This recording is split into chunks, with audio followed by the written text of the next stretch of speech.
कहानी की शुरुआट में हम गार्डियन एकेडमी को देखते हैं और इसी की एक क्लास में एक टीचर आकर बाकी सारे स्टूडेंट को यही बता रहे थे कि तुम्हारा एडमिशन टेस्ट एक वीक में शुरू होने वाला है। और ऊपर से वो उन्हें ये भी इंफॉर्मेशन दे रहा था कि तुम इस टेस्ट के लिए खुद को अच्छे से प्रिपेयर करना होगा, क्योंकि अगर ये तुम्हारा टेस्ट अच्छा रहता है तो तुम अपने आइडियल कॉलेज में जा सकते हो। और इतना कहते साथ ही उन सभी लड़कों को ये कहता है कि तुम्हारा ये काम यहीं पर डिसमिस किया जाता है। जब टीचर क्लास से बाहर आ जाते हैं तो सारे स्टूडेंट इसी के बारे में बात करने लग गए थे कि हमें यहाँ पर 4 साल होने वाले हैं, लेकिन अभी तक हम इस काबिल नहीं हैं कि किसी भी अच्छे से पैटे को सम्मान कर सकें। अगर हमारे पास ये एबिलिटी ना आई तो हम किसी भी एकेडमी में ना जा पाएंगे। कुछ स्टूडेंट को इस बात को लेकर टेंशन थी तो कुछ स्टूडेंट्स काफ़ी ज़्यादा रिलैक्स बैठे हुए थे, क्योंकि अगर उन्हें किसी भी एकेडमी में एडमिशन नहीं मिलता तो इसके साथ साथ उनकी लाइफ यहीं पर ख़त्म हो जाएगी। वो अब दुनिया की नज़रों में यूज़फेल करवाना शुरू कर देंगे। तभी उसके पास एक लड़की भी खड़ी हुई थी जिसे खुद के ऊपर पूरा यकीन था और वो ये कहती है कि मैं किसी न किसी सुपीरियर एकेडमी तो ज़रूर ज्वाइन कर लूँगी। और उसी के एक कोने में एक लड़का बैठा हुआ था और वो भी मन ही मन में यही कह रहा था कि अभी तो टेस्ट शुरू होने में एक हफ्ता पूरा पड़ा हुआ है। और ऊपर से मेरी बात कही जाए तो मैं एक ट्रैवर्सर हूँ, मुझे नहीं पता कि मुझे यहाँ पर क्या करना है, क्योंकि एक ही हफ्ते में वो ट्रैवर्स करके किसी और की बॉडी में आ गया था और अभी इस दुनिया में एडजस्ट करना उसके लिए काफ़ी मुश्किल था। अब उसकी सोल इसकी बॉडी के साथ मर्ज कर चुकी थी और इसी की बॉडी में आने की वजह से उसे पता चला था कि इस दुनिया में क्या क्या हो रहा है। और मुझे ये बात मालूम हुई है कि इस दुनिया में काफ़ी सारे मॉन्स्टर्स रहते हैं, तो इंसानों ने खुद को सर्वाइव करने के लिए अपने शहरों के इर्द गिर्द बड़ी बड़ी दीवारें बना ली हैं और इसी की मदद से वो मॉन्स्टर्स से अभी तक बच पा रहे हैं। और इन्हीं मॉन्स्टर्स के साथ फाइट करने के लिए इंसानों ने टेमिंग स्पिरिचुअल क्रिएचर्स को इवॉल्व किया है और उसकी मदद से वो मॉन्स्टर्स के साथ फाइट करते हैं। और जो इन स्पिरिट्स के मालिक होते हैं उन्हें स्पिरिट गार्डियन कहा जाता है। और जो कोई भी स्पिरिट गार्डियन होता है उसका एक ही काम होता है कि मॉन्स्टर के साथ अपने स्पिरिट का यूज़ करके फ़ाइट करना। और जो कोई अच्छा स्पिरिट मास्टर बनता है तो उसके साथ वो ना सिर्फ शहर में अच्छी जगह ओपन कर सकता है, बल्कि वो चाहे तो सिटी के बाहर भी जाकर अपने लिए घर बना सकता है। और जो कोई भी अब इस दुनिया में रह रहा है उनका सिर्फ एक ही ख्वाब है, और ये ख्वाब कोई और नहीं बल्कि यही है कि वो एक पावरफुल स्पिरिट गार्डियन बनना चाहते हैं ताकि इसकी मदद से लोग उन्हें इज़्ज़त की निगाह से देख पाएँ। और जो भी कोई 18 साल की उम्र में पहुंचता है तो फेडरेशन की तरफ से उसे एक एग मिलता है। एग के साथ उसका कॉन्ट्रैक्ट साइन हो जाता है और उसी एग में से उसका स्पिरिचुअल पेट बाहर निकलता है। इसके पास भी एक एग था, उसमें से एक ज़ॉम्बी बाहर निकला हुआ था। और ये सब कुछ देखने के साथ वो मैं यही बता रहा था कि मेरा भी अब इससे लेना देना कुछ नहीं है, क्योंकि मेरे यहाँ पर आने से पहले ही इसके ओरिजिनल मालिक ने इसे चूज़ कर लिया था। और उसने जिस चीज़ को बाहर निकाला वो बहुत ही अगली है, हॉरिबल है, टफ है, स्टडी मॉन्स्टर है। ना तो ये वाक कर सकता है, ना बोल सकता है और ना ही जंप कर सकता है। और इतना ही नहीं बल्कि वो ज़ोंबी स्पिरिचुअल पैट के बारे में और इन्फॉर्मेशन देते हुए यही बताने लग जाता है कि इसकी अटैकिंग एबिलिटी तो ज़रा बराबर नहीं होती, ये किसी भी काम का नहीं होता, ये वॉल्व नहीं कर सकता, ये मेरे लिए यूज़लेस है। और शायद इसलिए इसका ओरिजिनल मालिक मर गया। वो काफ़ी परेशान बैठा हुआ था और अपनी किस्मत को ही कोसते जा रहा था, क्योंकि उसे नहीं लगा था कि वो यहाँ पर आकर एक ऐसे यूज़लेस बंदे की बॉडी में ट्रैवर्स कर जाएगा। कि तभी एक पीछे से लड़का आता है, उसका नाम तो जो था सोसा, वो ये कहता है कि ये लिंक तुम्हें इसके बारे में ज़्यादा परेशान होने की कोई ज़रूरत नहीं है। और वो तो ये भी बताने लग जाता है कि कोई बात नहीं, अगर तुम इस टास्क को फेल भी कर देते हो तो फिर भी तुम एक ऑर्डिनरी ऑफिस वर्कर तो बन नहीं जाओगे। हाँ, एक बात है कि तुम एडवेंचर्स को मिस कर दोगे। इस पर येलिंग अपने दोस्त जैनसी को ये कहने लग जाता है कि तुम यहाँ पर आकर मुझे कंफर्ट करवाने की कोई ज़रूरत नहीं है, क्योंकि तुम्हारे पास एक विंड वुल्फ है और वो तो इवॉल्व भी कर सकता है, जबकि मेरी तरफ देखो, मेरे पास एक ज़ॉम्बी है। येलिन इसके बारे में बैठा हुआ बातें कर ही रहा था कि तभी उसके सामने एक सिस्टम ओपन हो जाता है जिसके ऊपर ये बताया गया था कि तुम्हें गार्डियन स्पिरिट बना दिया जाता है, तुम्हारा गार्डियन स्पिरिट सिस्टम अब एक्टिवेट हो चुका है। जैसे ही लिंग ने सारी न्यूज़ पढ़ी थी उसी के साथ उसके होश उड़ जाते हैं, क्योंकि उसे यकीन नहीं आ रहा था कि भला ये कैसे पॉसिबल हो सकता है। उसे एक चीट कोड चाहिए था और इस सिस्टम के एक्टिवेट होने की वजह से उसे वो चीट कोड मिल जाता है और अब तो उसके मुंह में पानी भी आ गया था। वो काफ़ी खुश हो गया था। अब उसका सारा फोकस अपने सिस्टम पर था कि तभी उसका दोस्त उसे ये कहता रहता है कि तुम किस नॉनसेंस की बात कर रहे हो, क्या तुम पागल हो चुके हो। तो आगे से लिंग उसे ये कहता है कि मैं बिल्कुल ठीक हूँ, तुम्हें क्या हुआ चैन, तुम इतने ज़्यादा परेशान क्यों हो। तो चैन उसे कहता है कि नहीं नहीं बस कुछ नहीं कह रहा, मुझे अब कुछ जो तुमसे कहना था वो थोड़ा बहुत भूल चुका हूँ। बस मैं इतना कहना चाहता हूँ कि तुम मेहनत करो ताकि तुम किसी low level guardian spirit academy को ज्वाइन कर सको और अपना फ्यूचर महफूज बना सको। तो लिंग आगे से मुस्कुराते हुए अपने दोस्त चैन को ये कहता है कि तुम इसकी टेंशन ही मत लो, देखो कि आगे मैं क्या क्या करता हूँ। और मन ही मन में ये कहने लग जाता है कि मेरे पास एक सिस्टम आ चुका है, मुझे नहीं पता कि इसको कैसे यूज़ करना और इसका पर्पस क्या है, लेकिन हाँ एक बात तो है कि इससे मेरा गोल अब फ्यूचर का साफ है और वो ये कि मैं अब किसी भी low level guardian spirit academy में नहीं जाने वाला। कि तभी उसके बाकी दोस्त जिसका नाम लियो था वो ये बात सुन लेता है और मुस्कुराते हुए कहता है कि क्या तुम सभी लोगों ने ये बात सुनी कि लिंग कह रहा है कि वो किसी भी low level guardian spirit academy में नहीं जाएगा और ये उसे तौंत मारने के लिए कह रहा था, उसका मजाक उड़ाने के लिए ये बातें कह रहा था। और इतना ही नहीं बल्कि उसे वो ये भी कहता है कि जो तुम्हारे पास एक ज़ॉम्बी है भला तुम उसका इस्तेमाल करके किसी अच्छी स्पिरिट एकेडमी में कैसे जा सकते हो। चैन जैसे ही लियो की ये सारी बातें सुनता है तो चैन को तो काफ़ी गुस्सा आ गया था और ये कह रहा था कि इसने यहाँ पर अपनी फैमिली की पावर का यूज़ किया और ये दूसरों को भला से कैसे बुली कर सकता है। लेकिन इस पर लिंग यही कहता है कि तुम उसे इग्नोर करो। वो सही अपने दोस्त को ये समझाने की कोशिश करता है कि हम इसके साथ फाइट नहीं कर सकते क्योंकि इसकी फैमिली सेकंड रेट की फैमिली है और इसके तो जो पैटरेज है उसका level 5th stage of spirit guardian तक पहुँच चुका है और ये शहर में जाने माने लोग हैं तो हम इनके साथ डायरेक्टली पंगा नहीं ले सकते, इससे हमें ही नुकसान होगा। और तुम टेंशन ही मत लो, एक न एक दिन फ्यूचर में मैं इनसे रिवेंज ज़रूर लेकर रहूँगा, कुछ ज़्यादा नहीं तो 10 साल लग जाएंगे, 10 साल में तो इनसे मैं रिवेंज लेकर ही रहूँगा। एक दफ़ा मैं हाई गार्डियन स्पिरिट एकेडमी में एडमिशन ले लूँ, फिर मैं देखता हूँ कि लियो मेरा क्या बिगाड़ सकता है। तो अपने दोस्त को लेकर वो बाहर आ जाता है। उसका दोस्त चैन काफ़ी गुस्से में था क्योंकि वो लियो को सबक सिखाना चाहता था, जबकि वहाँ पर बैठा हुआ लियो यही कहने लग जाता है कि तुम एक ट्रैश हो तो पूरी ज़िंदगी ट्रैश ही रहोगे। अब जैसे ही वो दोनों क्लास से बाहर आते हैं तो वहाँ पर लिंक का दोस्त चैन से ये कहता है कि मैं ट्रेनिंग हॉल में जा रहा हूँ, अगर तुम्हें किसी भी चीज़ की ज़रूरत हो तो मुझे ढूंढ लेना, मैं तुम्हें वहाँ पर मिलूँगा। तो आगे से लिंक यही कहता है कि ठीक है, पहले तो मैं अपने घर जा रहा हूँ। और वो मन ही मन में ये कहता है कि मुझे जल्द से जल्द घर पहुंचना होगा, देखना होगा कि गार्डियन स्पिरिट सिस्टम में आखिर मेरे लिए ऐसी कौन सी चीज़ें हैं जिसके लिए मैं काफ़ी एक्साइटेड हो रहा हूँ। वो अपने घर पहुंच गया था। जैसे घर जाता है तो अपने सिस्टम को ये कहता है कि सिस्टम अब तुम बाहर आ जाओ, मैं देखना चाहता हूँ कि तुम्हारे अंदर ऐसी कौन सी चीज़ें जो मुझे फ़ायदा पहुँचा सकती हैं। तो सिस्टम अब उसके आंखों के सामने था और उसे ये कह रहा था कि हम यहाँ पर आपकी मदद करने के लिए ही आए हुए हैं, हमारी मदद से आप अपने पेट की पावर को इनक्रीज़ कर सकते हैं और बाकी भी एक्सपीरियंस पॉइंट्स को भी इनक्रीज़ कर सकते हैं। ये सारी बातें देखकर वो और भी खुश हो गया था। उसे ये बात मालूम हो गई थी कि सिस्टम का इस्तेमाल करने की वजह से वो अपने पेट के लेवल को जल्दी अपग्रेड कर सकता था। फिर उसे अपनी इन्फॉर्मेशन मिलती जिसके ऊपर ये बताया गया था कि अब इस सिस्टम का होस्ट ये लिंक है और उसका जो लेवल है वो 2 है और रैंक 11 है और जो एनर्जी है वो 200/200 है और जो उसका स्पिरिट पैट है वो भी और नहीं बल्कि एक ब्लैक आइट ज़ॉम्बी है। और वो सिस्टम में और भी इन्फॉर्मेशन पढ़ रहा था और जैसे पढ़ता रहता है इसके साथ वो और भी ज़्यादा हैरान होता जाता है क्योंकि उसमें ये भी बताया गया था कि अगर वो चाहे तो वो अपने पैट को इवॉल्व करवा सकता है और इससे उसका पैट पहले से ज़्यादा मजबूत बन जाएगा। क्योंकि एवोल्यूशन में जैसे जैसे पेट बड़ा होता जाता है इसी के साथ ही उसकी ग्रोथ रेट इंक्रीज़ होती जाती है, उसकी पावर इंक्रीज़ होती जाती हैं और वो इतना ही नहीं बल्कि अपना बड़ा बड़ा नाम करते हैं, जैसे कि 8 लेवल में पहुंच सकते हैं और बाकी लोगों से काफ़ी आगे पहुंच सकते हैं। और काफ़ी लेवल्स को उनके हिसाब से डिवाइड कर दिया गया था और जो अभी तक सबसे बड़ा स्पिरिट पैट गया था वो मिथ लेवल का है और अभी तक कोई भी उस लेवल तक नहीं पहुँचा। और एक ट्रैश लेवल स्पिरिचुअल पैट अपनी पूरी लाइफ में अपग्रेड होता होता सिर्फ रैंक 4 लेवल 10 तक जा सकता है, जबकि एक मीडियोकर 5 लेवल 10 तक जा सकता था। और जो इपिक लेवल का स्पिरिचुअल पैट होता है उसके पास अपॉर्चुनिटी होती है, अगर वो उस अपॉर्चुनिटी का फ़ायदा उठा ले तो वो रैंक 9 या फिर 10 तक पहुंच सकता था, जैसा कि रैंक 9 लेवल 10 तक के कुछ लोग होते हैं। अगर उनमें और भी ज़्यादा टैलेंट पाया जाता, ग्रोथ एबिलिटी होती है तो इसी के साथ साथ उनकी स्किल्स भी वाकई साथ साथ इंक्रीज़ करती जाती हैं। और अगर जो मेरे पास ब्लैक आइट ज़ॉम्बी है ये इवॉल्व कर दिया तो ये कोई भी ट्रैश नहीं रहेगी बल्कि इसकी भी ग्रोथ इंक्रीज़ होगी और हो सकता है कि ये एक मिथ बन जाए। वो काफ़ी खुश हो गया था और ये कहने लग जाता है कि मेरे पास गार्डियन स्पिरिट सिस्टम आ चुका है, तो जो भी यहाँ पर टॉप गार्डियन स्पिरिट एकेडमी है तो मैं उसमें जल्द भी आ रहा हूँ। फिर अचानक से वो थोड़ा सा हैरान हो जाता है क्योंकि स्पिरिट पैट को एवोल्यूट करने के लिए कुछ चीज़ें चाहिए होती हैं और वो चीज़ें उसके पास नहीं थी।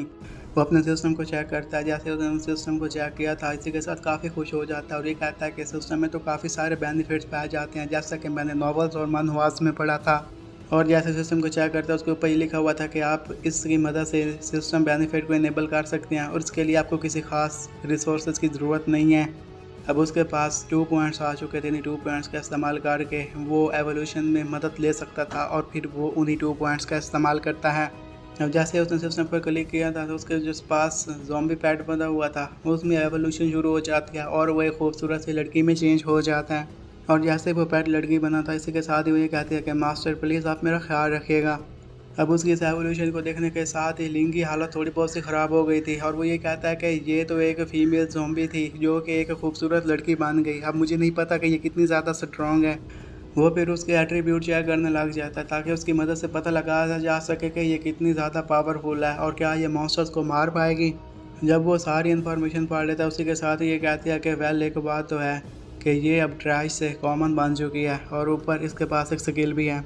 और ये जो स्किल थी इसमें यही था कि अगर वो किसी के साथ फाइट कर रहा होगा तो इसमें से इंजरी होगी तो ये खुद को उस इंजरी से ठीक कर सकता है। उसके साथ साथ अपनी अटैकिंग एबिलिटी को भी इंक्रीज़ कर सकता था। जैसे वो एबिलिटी के बारे में पढ़ता है तो इसके बारे में सोचते हुए कहने लग जाता है कि ये तो काफ़ी काम आ सकती है। इसकी मदद से मैं बैटल में ज़्यादा देर तक टिक सकता हूँ क्योंकि मैं खुद को ठीक जो कर सकता हूँ। अब उसे स्किल को ऑब्टेन करना था तो वो अपने सिस्टम से ये पूछता है कि स्किल को ऑब्टेन करने के लिए मुझे कितने पॉइंट्स चाहिए। तो आगे से सिस्टम उसे ये कहता है कि तुम्हें फ्री पॉइंट्स में ये सब कुछ मिल जाएगा। उसे और भी इन्फॉर्मेशन यही मिल रही थी कि फ्री पॉइंट का इस्तेमाल करके आप इस एबिलिटी को यूज़ कर सकते हैं और फिलहाल उसके पास 2 पॉइंट्स वैसे भी थे। जैसे ये बात सुनता तो उसके साथ और भी ज़्यादा खुश हो गया था और ये कहता है कि ये सिस्टम तो सच में काफ़ी अमेजिंग है। वो ये बताने लग जाता है कि मैं जिस स्कूल में पढ़ता हूँ वहाँ पर सिर्फ 3 ही स्पिरिचुअल स्किल्स बताई जाती हैं। नंबर 1 पे हमें स्पिरिचुअल चेन के बारे में बताया जाता है, दूसरे नंबर पे हमें स्पिरिचुअल शील्ड के बारे में बताया जाता है और तीसरे नंबर पर हमें स्पिरिचुअल विजन के बारे में बताया जाता है। और इन सारी स्पिरिचुअल स्किल्स को हासिल करना इतना भी आसान काम नहीं होता। इसमें हमें काफ़ी मेहनत की ज़रूरत पड़ती है, हमें कल्टीवेशन करना पड़ती है, हमें टाइम रिक्वायर होता है। अब उसके पास 2 पॉइंट्स है तो वो ये कहता है कि इन्हीं 2 पॉइंट्स का इस्तेमाल करके मैं इस आई टू वाइट ज़ॉम्बी को और भी अपग्रेड करूँगा और इसकी स्किल्स को एनहांस कर दूँगा और फिर उसके पास जो पॉइंट्स है वो उन पॉइंट्स का इस्तेमाल कर देता है। तो इन पॉइंट्स के बदले में उसे 3 स्किल्स मिल गई थी जिसमें मैजिक डैमेज रिडक्शन था और दूसरी स्किल थी हाई स्पीड रीजनरेशन और तीसरी स्किल थी रीबर्सर्कर। बर्सर्कर में वो बर्सर्कर मोड में चला जा सकता था। इससे अपनी ही एबिलिटी का यूज़ करके उसकी स्ट्रेंथ इंक्रीज़ हो सकती थी, उसकी स्पीड इंक्रीज़ कर जाती। जैसे उसे ये तीनों स्किल्स मिलती हैं इसी के साथ वो काफ़ी हैरान हो गया था और ये कहता है कि ये तीनों की तीनों स्किल्स ही काफ़ी ज़्यादा स्ट्रॉन्ग हैं, ये मेरी आगे फ्यूचर में काफ़ी मदद कर सकती हैं। उसे हाई स्पीड रीजनरेशन भी चाहिए थी। वो ये कहता है कि ये ज़ॉम्बीज़ होते हैं, ये भी खुद भी एक शील्ड की तरह के होते हैं तो इसलिए इसे हाई स्पीड रीजनरेशन तो चाहिए सही। और जब तक मेरा ये स्पिरिचुअल पैड मर नहीं जाता तब तक मैं रीजनरेट करवाता रहूँगा। और स्पिरिचुअल पैड भी एक ऐसा क्रिएचर है जिससे इंजरी हो सकती है और ये भी मार सकता है। हो सकता है कि बैटल में इससे काफ़ी बड़ी इंजरी हो तो मुझे इसके लिए कुछ ना कुछ करना नहीं होगा और जो रीजनरेशन एबिलिटी है ये इसमें काफ़ी काम आ सकती है। और फिर बरसरकर मोड पर भी वो क्लिक कर देता है क्योंकि उसे ये मोड भी चाहिए था। उससे भी चाहिए था कि उसकी स्ट्रेंथ इंक्रीज कर जाए क्योंकि ये भी कम्पैट में काफ़ी काम आ सकती थी। और मन ही मन में ये कहता है कि अगर ऐसा ही चलता रहा, मुझे इस तरह पॉइंट्स मिलते रहे, मुझे इसी तरह स्किल्स मिलती रहीं तो जल्दी ये जो मेरा पैट है ये टेरिफाइंग बन जाएगा। और वो खुशी खुशी उस बरसरकर के स्किल को भी ऐड कर देता है और काफ़ी खुश हो गया था। अब उसके पास वो एक ब्लैक आइट ज़ॉम्बी था तो उसे देखने के साथ ये कहता है कि अब ये ब्लैक आइट ज़ॉम्बी बिल्कुल भी नहीं रही, अब इसे हम वाइट आइट ज़ॉम्बी कहकर पुकारेंगे। वो फिर आगे बढ़कर उसके गालों को चेक करता हुए कहता है कि इसकी स्किन भी काफ़ी सॉफ्ट हो चुकी है एक नॉर्मल स्किन से कि हम इसे डिफरेंशिएट नहीं कर सकते। तो आगे से फिर उसकी ज़ॉम्बी पैट गार्ड उसे ही कहने लग जाती है कि मास्टर आखिर आप क्या करने की कोशिश कर रहे हैं। तो जैसे ही उसने मास्टर के अल्फाज सुने थे इसी के साथ वो थोड़ा सा हैरान हो जाता है और कहता है कि मुझे सबके लिए माफ़ कर देना, मुझे लगा था कि तुम बोल नहीं सकती, अब तुम बोल ही रही हो तो ये सुनकर मुझे काफ़ी खुशी हुई। और तुम्हें क्या लगता है कि फ्यूचर में तुम्हें शुई यू के नाम से पुकारा जाए, तुम्हारा इसके बारे में क्या ख्याल है, क्या तुम्हें शुई नाम पसंद आया? तो बस ठीक है, मैं तुम्हें अब से शुई ही पुकारूँगा। अब जैसे ही उसने उसकी स्किल्स को अपग्रेड कर दिया तो ये कहता है कि अब तुम में 4 टैलेंट्स और स्किल्स पाए जाते हैं जैसा कि उसकी स्पीड ज़्यादा थी, रीजनरेशन एबिलिटी थी, ब्लड ग्लस था और बरसर्कर मोड था। इन सारी चीज़ों को पढ़ने के साथ वो ये कहने लग जाता है कि इसकी एज के जितने भी मॉन्स्टर पैट हैं ना उनसे ये काफ़ी स्ट्रॉन्ग बन चुकी है, लेकिन फिर भी हमें इसे और ज़्यादा स्ट्रॉन्ग बनाना और उसकी एवोल्यूशन को कंटिन्यू रखना है तो मुझे और से ज़्यादा मॉन्स्टर को हंट करना होगा। और वो शुई को ये कहता है कि अब टाइम आ चुका है कि हमें जाकर मॉन्स्टर हंटिंग शुरू कर देनी चाहिए। वो फिर हमें ये बताने लग गया था कि जिस फेडरेशन में मैं रहता हूँ ये टेक्नोलॉजी के लिहाज से बिल्कुल भी वीक नहीं है। यहाँ पर जो गाड़ियाँ वगैरह चलती हैं, एयरप्लेन्स वगैरह चलते हैं, उन्हें पावर नहीं चाहिए बल्कि उन्हें स्पिरिचुअल एनर्जी चाहिए। और जो कोई भी यहाँ पर पावर एनर्जी का यूज़ करके गाड़ियाँ वगैरह चल रही हैं वो सिर्फ एक शहर में लिमिटेड हैं, इस शहर से बाहर नहीं जा सकती, क्योंकि शहर के बाद काफ़ी ख़तरनाक मॉन्स्टर रहे हुए हैं। इन शहरों को शील्ड की मदद से मॉन्स्टर से बचाया गया। अगर कोई बंदा शील्ड से बाहर जाएगा तो वो मॉन्स्टर उन पर अटैक करके उन्हें मार देते हैं।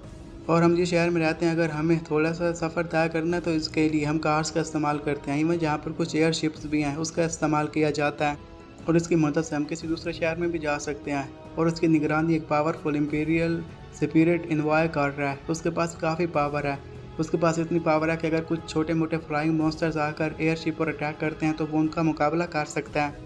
और यहाँ पर करेंसी के तौर पर क्रेडिट पॉइंट का इस्तेमाल किया जाता है। यहाँ पर किसी भी और करेंसी का इस्तेमाल नहीं किया जाता। वो फिर जाकर एक गाड़ी में बैठ गया था और वहाँ पर बैठे हुए ड्राइवर को ये कहता है कि मैं जल्द से जल्द साउथ गेट पर जाना चाहता हूँ, क्या तुम मुझे वहाँ पर पहुँचा सकते हो। तो इस पर वो ड्राइवर फिर उसे ये कहता है कि क्या तुम त्यान स्कूल के स्टूडेंट हो, तुम्हें लगता है कि वहाँ पर जाकर तुम महफूज बच पाओगे, वो जगह तो बहुत ख़तरनाक है, उसके र्यूमर्स मैंने सुन रखे हैं। तो इस पर लिंग यही बताता है कि हाँ, मैं इसी स्कूल में पढ़ता हूँ, मैंने भी र्यूमर्स के बारे में सुना हुआ है और मैं वहाँ पर मॉन्स्टर को हंट करने के लिए जा रहा हूँ। और वो ये भी कहता रहता है कि मैं जानता हूँ कि वो प्लेस बहुत ही ख़तरनाक है। और फिर अपने सिटी के गेट्स के बारे में बता रहा था कि यहाँ पर 4 गेट पाए जाते हैं, जिनमें east, west, north and south gate शामिल हैं। और हर गेट पर काफ़ी नामी गिरामी सोल्जर रखे गए हैं और वही मॉन्स्टर्स को अंदर आने से मना करते हैं, उन पर अटैक करके उन्हें मार देते हैं।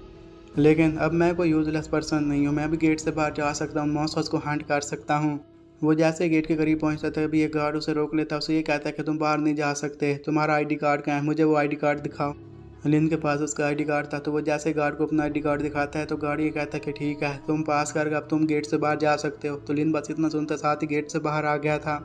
और वो ये बताने लग जाता है कि हमारे सिटी के करीब करीब लो लेवल के मॉन्स्टर पाए जाते हैं और जो हाई लेवल के मॉन्स्टर्स हैं ना वो सिटी से दूर रहते हैं।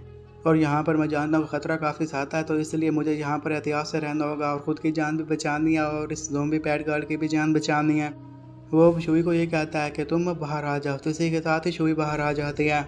वो ये भी कहता है कि मैं साउथ गेट पर आया हूँ तो मुझे पता है कि यहाँ पर किस किस्म के मॉन्स्टर्स पाए जाते हैं, क्योंकि मैंने इनके बारे में स्टडी किया था और मैं प्रिपरेशन भी करके आया हुआ हूँ। यहाँ पर जितने भी मॉन्स्टर्स पाए जाते हैं उनमें अनडेड स्केलेटन्स भी शामिल हैं। वो उनकी जो फैटेलिटी रेट है वो इतना ख़तरनाक नहीं है। उसे कुछ मॉन्स्टर्स की जगह मिल गई थी और वो शुई को ये कहता है कि बस अब जगह मिल गई है तो जल्द से जल्द हमें वहाँ पर पहुँचना होगा और अपना काम शुरू करना होगा। लिंग अभी ज़ोंबी पैट को लेकर कहीं जा रहा था कि तभी उसे सिस्टम में यही बताया जाता है कि जो फर्स्ट एवोल्यूशन उसे मिली थी वो बिल्कुल फ्री थी, लेकिन अगली एवोल्यूशन के लिए उसे किसी मटेरियल की ज़रूरत पड़ेगी, इसकी मदद से ही वो आगे एवोल्यूट कर पाएगी। और अगर उसे नेक्स्ट एवोल्यूशन करनी है तो इसके लिए उसे फ्लॉलेस बोन चाहिए होगी, हार्ट ऑफ डार्कनेस चाहिए होगा और ये सब कुछ उससे घोस्ट ब्लड से मिल सकता था। लिंग आगे आगे बढ़ भी रहा था और ये भी कह रहा था कि ये जो ऐसी जगह है ना, तो यहाँ पर मुझे उम्मीद है कि ऐसी चीज़ें मिल जाएंगी, इनमें से दो चीज़ें मिल ही जाएंगी और इसी मटेरियल का यूज़ करके फिर एवोल्यूशन शुरू हो सकती है। उसमें से तो पहले ये थी कि उसे फ्लॉलेस बोन मिल सकती थी और दूसरा उसे यहाँ पर डार्कनेस क्रिस्टल भी मिल सकता था। कि तभी पीछे देखता है कि शुई वहीं पर खड़ी हो जाती है और उसे देखने के साथ ही लिंग यही कहता है कि शुई तुम यहाँ पर क्या खड़ी हो गई, क्या यही हमारी डेस्टिनेशन है। तो आगे से शुई थोड़ा बहुत सा बोलती है, उसे ये कहती है कि यहाँ पर हर जगह पर अनडेड्स ही हैं। लिंग बताता है कि मैं जानता हूँ कि ये जगह ही ऐसी है, यहाँ पर हमें काफ़ी सारे अनडेड्स मिल सकते हैं और हम यहाँ पर उन्हें ही हंट करने के लिए आए हैं। लेकिन मैं इस जगह पर तो आया हूँ, अभी तक किसी भी एक भी अनडेड को नहीं देखा। मैंने मैप भी चेक किया है तो मुझे पता था कि यहाँ पर काफ़ी सारे स्केलेटन सोल्जर मिल सकते हैं, लेकिन अभी तक एक भी नहीं मिला। वहाँ पर कुछ स्केलेटन्स की हड्डियाँ बनी हुई थी। जैसे आगे बढ़ता है कि एक स्केलेटन का हैंड उसके पाँव पर लग जाता है, जो देखकर थोड़ा सा घबरा गया था। अब थोड़े बहुत से वहाँ पर स्केलेटन्स आ जाते हैं तो ये देखते साथ ही वो शुई को ये कहता है कि शुई तुम यहाँ पर अपना काम फिनिश करो और इन सारे स्केलेटन्स को मार दो। किसी सिस्टम में एक मिशन शो होने लग जाता है। मिशन को देखते साथ ही कहता है कि क्या यहाँ पर एक मिशन भी है, और वो मिशन यही था कि उसे सिर्फ 20 स्केलेटन सोल्जर्स को मारना था। जैसे वो उसे मारता तो उसे 50% एक्सपीरियंस पॉइंट्स मिल जाते। ये देखकर वो काफ़ी एक्साइटेड हो जाता है और ये कहता है कि ये रिवार्ड तो बहुत ज़्यादा ओवररेटेड है, मुझे यकीन नहीं आ रहा कि ये हमें 50% ऑफ द एक्सपीरियंस पॉइंट दे देंगे, वो भी डायरेक्टली। और वो शुई को कहता है कि शुई अपने काम पर लग जाओ। अब जो भी वहाँ पर स्केलेटन सोल्जर नज़र आता है कि शुई आगे बढ़कर एक को मार देती है। तो सिस्टम में अपडेट हो गया था कि तुमने एक को मार दिया, बाकी 19 रह गए, उसे सिर्फ 20 स्केलेटन सोल्जर्स को मारना था। और इसी तरह मारते मारते 4 स्केलेटन सोल्जर्स को मार देता है। तो ये देखने के साथ ही वो ये कहने लग गया था कि ये ज़ॉम्बी तो बहुत कमाल की है। मैं ऐसे ही हेसिटेट कर रहा था। शुई को कहता है कि अब जो भी स्केलेटन तुम्हारे हाथ आता जाए ना, तुम उसे मारती जाओ। तो तभी वहाँ पर कुछ और स्केलेटन साइड पर आ जाते हैं जो कि उन्हीं पर अटैक करने के लिए आगे बढ़ रहे थे। जैसे ही लिंग उन सभी को देखता है तो वो शुई को ये कहता है कि शुई, तुम इन सभी पर अटैक करके ना यहीं पर मार देना, किसी एक को भी मत छोड़ना। शुई फिर आगे बढ़ती है, उनके साथ अटैक करने लग जाती है, उन सभी को मारने लग गई थी। और उससे शुई के बारे में ये भी बताया गया था कि इसके पास कॉर्प पोजीशन भी होता है। इसी पॉइजन का इस्तेमाल करके ये अपने अपोनेंट को आराम से मार सकती है। लेकिन जहाँ तक बात है स्केलेटन की स्किन नहीं है, तो इसलिए इसका पॉइजन उन पर ज़्यादा काम नहीं कर सकता।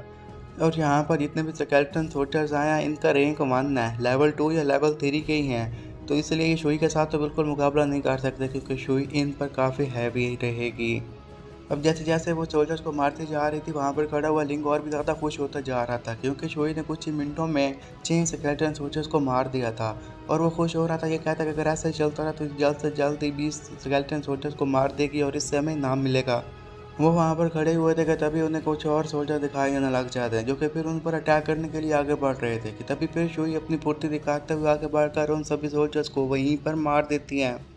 अब बस थोड़ी सी ही देर और गुजरी थी कि उन्होंने 20 के 20 स्केलेटन सोल्जर्स को मार दिया था, जो कि मिशन के मुताबिक उन्हें बताया गया थे। तो इसी के साथ ही ये मिशन कंप्लीट हो जाता है और लिंग ये देखकर काफ़ी खुश हो गया था। वो खुशी से शुई को ये कहने लग जाता है कि शुई, अब तुम लेवल अप करने वाली हो, तो इसलिए तुम भी खुश हो जाओ। अब जैसे ही उसने मिशन पर क्लिक किया था, इसी के साथ ही उसका एक लेवल अप हो जाता है और ये देखकर वो काफ़ी हैरान हो गया था, क्योंकि उसे यकीन नहीं आ रहा था कि इतना जल्दी उसे एक लेवल आराम से मिल जाएगा। और ये उसके लिए एक सरप्राइजिंग सी बात थी। और सिर्फ इतना ही नहीं, बल्कि उसे एक फ्री पॉइंट भी मिल गया था। इस फ्री पॉइंट को देखकर वो ये कहता है कि शुई के लिए जो लेवल अप करना है ना, उसमें ये तमाम चीज़ें काफ़ी काम आने वाली हैं। तो उसके बाद जो फ्री पॉइंट था, वो उस फ्री पॉइंट का इस्तेमाल मैजिक डैमेज रिडक्शन में करता है, जिसकी मदद से वो मैजिक डैमेज रिडक्शन को और भी ज़्यादा कम कर सकती थी। तो इसके लिए उसे पता था कि इसके पास जो अटैकिंग एबिलिटी है ना, वो काफ़ी है। अब उसे एक ऐसी चीज़ चाहिए थी जब उस पर किसी मैजिक का इस्तेमाल हो तो वो मैजिक के अटैक से खुद को बचा सके। तो इसके लिए वो उसके मैजिक की एबिलिटी को बढ़ा देता है। ऐसा करने के बाद फिर वो शुई को ये कहता है कि मैप के मुताबिक यहाँ पर इलाइट स्केलेटन सोल्जर्स भी पाए जाते हैं, तो हमें बस इधर उधर घूमना फिरना है और वो जल्दी हमें मिल जाएंगे और फिर हम उसे मार देंगे। तो क्यों ना हम आगे बढ़ें और उन्हें ढूंढें और उन्हें मारें। शुई जैसे ये सारी बातें सुनती है तो वो काफ़ी खुश हो गई थी। कि तभी वो दोनों साइड पर चल रहे थे कि उन्हें कुछ साइड से स्केलेटन सोल्जर्स की आवाज़ सुनाई देती है, जो कि एक लड़की की तरफ भाग रहे थे। और वो लड़की बिल्कुल वहाँ पर रिलैक्स खड़ी हुई थी। जैसे ही वो उस लड़की को गौर से देखता है तो उसे देखते साथ ही समझ गया था और कहता है कि ये तो होशियार है, ये तो मुझसे पहले यहाँ पर पहुँच गई और ये तो अगले स्टेज पर भी पहुँची हुई है। वो वहाँ पर देख पा रहा था कि स्केलेटन सोल्जर उसके काफ़ी करीब आ गया था, लेकिन वो यहाँ से ज़रा भर भी मूव नहीं करती। वो बिल्कुल अपनी जगह पर खड़ी हुई थी। और ये देखने के साथ लिंग जी कहता है कि क्या इस लड़की का दिमाग ख़राब हो गया है और इसका स्पिरिट पेट कहाँ पर है, ये अपनी जगह से मूव क्यों नहीं कर पा रही, इसका स्केलेटन सोल्जर आकर इसे मार देगा। कि तभी वहाँ पर खड़ी हुई वो यही कहती है कि ड्रैगन पैट तुम यहाँ पर आ जाओ। उसको इतना ही कहना था कि तभी ड्रैगन पैट वहाँ पर आ जाता, जो कि काफ़ी पावरफुल था। उसका ग्रोथ पावर रेयर था और यह ड्रैगन में से एक स्पिरिचुअल पैट था, जिसका जो हायर बेस स्टैट था। तो अपने ड्रैगन पैट को वो यही कहती है कि यहाँ पर अब खेलना कूदना बंद कर दो और जो काम हम यहाँ पर करने के लिए हैं उस काम पर लग जाओ। यहाँ पर जितने भी स्केलेटन हैं उन्हें आराम से मार दो। बस इतनी बात सुननी थी कि वही ड्रैगन आगे बढ़ता है और एक स्केलेटन को चुटकियों में मार देता है। और दूर खड़ा हुआ लिंग भी ये सब कुछ देख रहा था। ड्रैगन की इन एबिलिटीज़ को देखने के साथ वो भी काफ़ी हैरान हो जाता है और कहता है कि इसके पास तो इनक्रेडिबल पावर है। फिर वहाँ पर वो के पास एक क्रिस्टल था, उसी क्रिस्टल में वो स्केलेटन की सोल को ऑब्जॉर्व कर लेती है।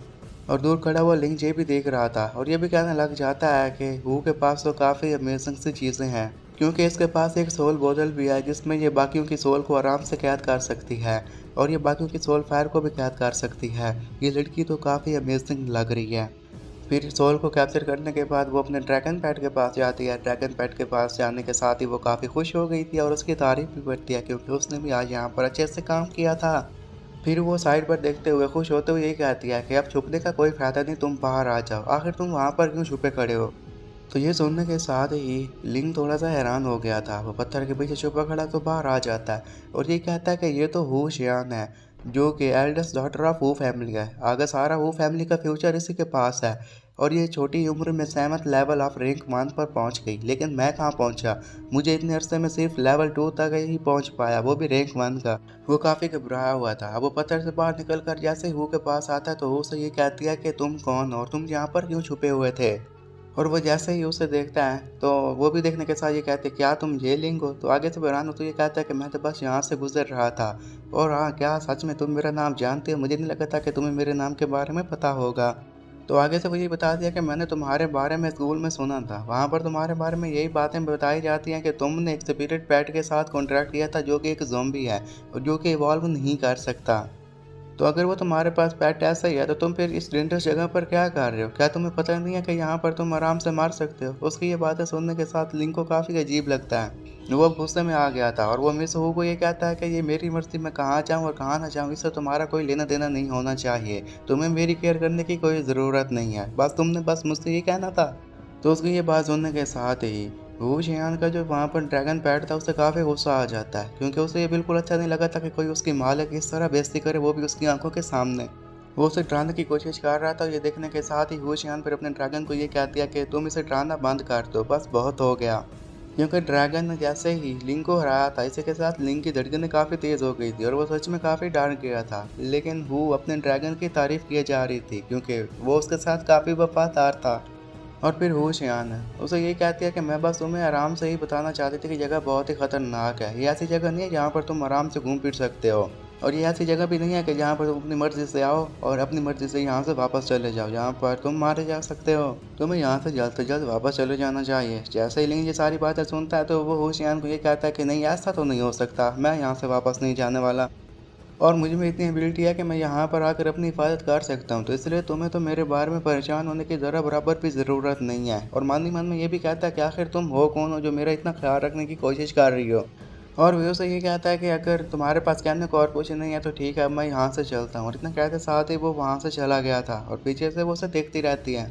और वो भी मन ही मन में ये कह रहा था कि तुम्हें अभी भी लगता होगा कि मैं वही पुराना ट्रैश हूँ, तो ये तुम्हारी गलत फहमी है। और इसी बात को सोचकर वो दूर दूर से हंसने भी लग गया था और उससे जाते हुए गुड बाय भी कहता है। उसके जाते बाद ही होशियार जी कहने लग जाती है कि मैं तो सिर्फ यहाँ पर काइंड गेस्चर दे रही थी, मैं चाहती थी कि उसे कोई नुकसान ना हो, लेकिन उसने अप्रिशिएट ही नहीं किया। मैं भी देखती हूँ कि बुरियल माउंट में जाकर वो वहाँ पर क्या परफॉर्म करता है। और वो ये भी कहने लग जाते हैं कि यहाँ पर इतने सारे लोग आए जो कि थर्ड ग्रेड से बिलोंग करते थे, वो भी बुरियल माउंट अलोन आए, लेकिन अब मैं देखना चाहती हूँ कि ये तो बॉटम ऑफ द ग्रेड में शामिल है, तो ये यहाँ पर आकर क्या परफॉर्म करेगा, उन सारे सेक्रेटरी के साथ कैसे मुकाबला करेगा। मैं भी सबके लिए काफ़ी ज़्यादा एक्साइटेड हूँ। मैं भी जानना चाहती हूँ कि आखिर तुम में इतनी पावर कहाँ से आई और तुम खुद पर इतना ज़्यादा कमांड क्यों कर रहे हो। और वो फिर उसका पीछा करने लग जाती है। वो पीछे पीछे दरख्तों के छुपी हुई थी। वो देखना चाहती थी कि ये सेक्रेटरी के साथ कैसे मुकाबला करता है और इसके बारे में लिंक जान गया था। लिंक जैसे ही उससे देखता है तो वो ये कहता है कि आखिर ये औरत क्या करने की कोशिश कर रही है, ये मेरा पीछा क्यों कर रही है। जो भी हो, मुझे उसकी परवाह नहीं करनी चाहिए। मुझे जो फ़िलहाल परवाह करनी है वो ये कि मुझे अपने रैंक को इनक्रीज़ करना होगा। और तभी एक स्केलेटन का हाथ नीचे से उसके पाँव को दोबारा से पकड़ लेता है। वहाँ पर और भी काफ़ी सारे स्केलेटन सोल्जर्स आ जाते हैं। इन सभी स्केलेटन सोल्जर्स को देखने के साथ वो ये कहता है कि यहाँ पर तो हमारे लिए एक ट्रैप बिछा आ गया था। पहले तो उन पर एक ही करके अटैक कर रहे थे, लेकिन इस बार स्केलेटन सोल्जर्स की पूरी आर्मी उन पर अटैक करने के लिए आगे बढ़ने लग जाती है। और ये देखकर लिंक थोड़ा बहुत सा घबरा गया था। और उनमें तो 3 स्केलेटन ऑफिसर्स भी शामिल थे और दूर खड़ी हुई होशियार भी ये सब कुछ देख रही थी। और वो भी ये कहती है इडियट, ये तो पूरा ग्रुप है, ये तो तुम्हें मार देगा, तुम यहाँ से भाग जाओ, तुम अब मुसीबत में हो। अब जैसे ही वो स्केलेटन सोल्जर अपने ऑफिसर्स की आर्मी के साथ उस पर अटैक करने के लिए आगे बढ़ते हैं कि वहाँ पर खड़ा हुआ फिर लिंग यही कहता है कि शुई, अब तुम्हारे बाहर आने का वक्त आ चुका है। वहाँ पर एक फार्मेशन बनती है और उस फार्मेशन में से शुई बाहर आ जाती है ताकि उन बाहर आकर उन स्केलेटन सोल्जर्स का मुकाबला कर सकें। और दूर खड़ी हुई हो जैसे ही देखती है कि ये तो एक ज़ॉम्बी है, लेकिन ये ज़ॉम्बी इतनी खूबसूरत कैसे हो सकती है। और ऊपर से इस बात को लेकर उसे और भी ज़्यादा हैरानी हुई थी कि ये तो इवॉल्व भी कर सकती है, और ये बिल्कुल भी पॉसिबल बात नहीं थी। तो आगे से हुई आगे बढ़ती है और वहाँ पर खड़े हुए ज़ॉम्बी पर अटैक करके उसे वहीं पर ख़त्म कर देती है। वो ये देखने के साथ यही कहने लग जाती है कि वेल, ये तो काफ़ी ड्रॉनी है, ख़तरनाक भी है, एक ज़ॉम्बी के लिए तो ये काफ़ी स्ट्रॉन्ग भी दिख रही है, ये भला कैसे पॉसिबल हो सकता है। जबकि फिर वहाँ पर खड़ा हुआ लिंग जी कहने लग जाता है कि ये तो सिर्फ अभी शुरुआत है, अभी असली शो तो अब शुरू होना है, मैं देखता हूँ कि आगे क्या क्या करते हैं। कि इतने में वहाँ पर उन्हें एक और मिल जाता है टास्क, और इसी टास्क के मुताबिक उन्हें और 20 स्केलेटन सोल्जर्स को मारना था और इससे फिर उन्हें 50% एक्सपीरियंस पॉइंट्स मिल जाते और इतने नहीं बल्कि उसे एक आउटफिट भी मिल जाता। और सिर्फ इतना ही नहीं बल्कि उसे एक और भी मिशन मिला था और इस मिशन के मुताबिक उसे 100 स्केलेटन को मारना था और वो स्केलेटन ऑफिसर्स होने चाहिए और इसी के साथ उसका लेवल 1 ऐप हो जाता। इन सारे टास्क के बारे में पढ़कर वो काफ़ी खुश हो गया तो ये कहता है कि इससे तुम्हें एक आउटफिट भी मिल जाएगा और इसके रिवार्ड भी काफ़ी अच्छे अच्छे हैं। लेकिन 100 स्केलेटन ऑफिसर्स को मारना मुझे लगता है कि ये काम कुछ ज़्यादा ही हो गया। अब फिर उन पर स्केलेटन सोल्जर्स अटैक करने के लिए आगे बढ़ ही रहे थे कि ये सब कुछ देखने के साथ निंग जी कहता कि अगर ऐसी बात है हमें इतने सारे स्केलेटन सोल्जर्स और स्केलेटन ऑफिसर्स को मारना ही है तो वो शुई को ये कहता है कि तुम अपने बरसर्कर मूड के ओपन को कर लो। बस ये बात सुननी थी कि वहाँ पर खड़ी हुई शुई पर अपने बरसर्कर मूड को ओपन कर लेती है और वहाँ पर खड़ी हुई वो शियान जब सब कुछ देखते तो कहते कि क्या वो बरसर्कर मूड में आ गई। इससे वो अपने हेल्थ पॉइंट को कम करके अपनी स्पीड और पावर को इंक्रीज कर सकती थी। वो एक ज़ोंबी थी तो उसके पास ये एबिलिटी कैसे आ सकती थी, इसलिए वो और भी ज़्यादा हैरान थी। अब शुई बरसर्कर मूड में आ चुकी थी और वो और भी ज़्यादा खतरनाक दिख रही थी। उसे इतना ज़्यादा खतरनाक दिखने के साथ लिंग जी कहने लग जाता है कि अब आएगा ना मज़ा। अब परफेक्ट टाइम है कि मैं इसकी स्पिरिचुअल एबिलिटी को देख सकूं कि वो इन पर कितनी भारी पड़ती है और वो अपनी स्पिरिचुअल चेन को भी वहाँ पर समन कर लेता है। वो इसी स्पिरिचुअल चेन का इस्तेमाल करके उन स्केलेटन सोल्जर्स को पकड़ने लग जाता है ताकि शुई को उन्हें मारने में आसानी हो। फिर वो शुई को ये कहता है कि आगे बढ़ो, इन सभी के सभी सोल्जर्स को यहीं पर मार दो।